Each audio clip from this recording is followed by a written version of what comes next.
mmoja katika baadhi ya waruwatul hadithi ilikuwa akisema hadithi hii, naye ni Abdullah ibn Mubarak rahimahullah, ilikuwa na kita magoti kisha anasema khudhu ala aidi sufahaikum ayuha nas, khudhu ala aidi sufahaikum ayuha nas, khudhu ala aidi sufahaikum ayuha nas, khudhu ala aidi sufahaikum.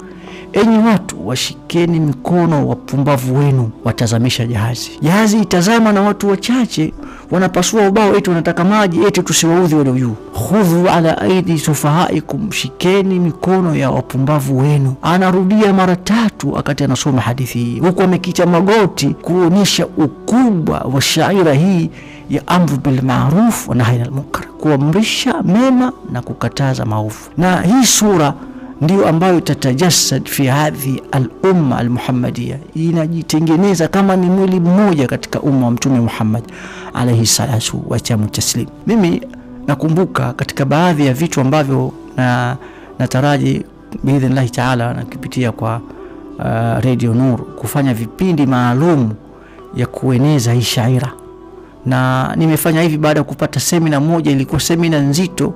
Alafu yule muhadhiri alikuwa anatoa ile semina, kukatokea ilikuwa siku ya Jumapili. Nyumba kuvuka barabara tu kuna nyumba mwanamke anapiga kwaya, bahati mbaya yani tusikia lile kwaya mpaka kwenye ukumbi. Sheikh akasema tutazungumzia amru bil ma'ruf nahy anil munkar. Leo tupo kwenye semina ya kukataza maovu na kuamrisha mema.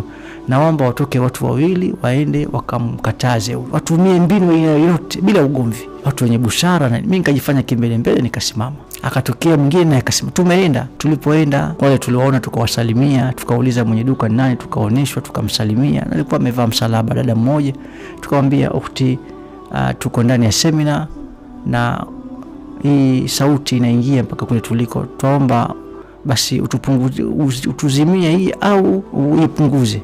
Kiukweli mwanamke akalipokea kwa wepesi, akalipokea kinyume tulivyotegemea. Kaambia nani zima, alafu akatukaribisha mpaka twafika kule.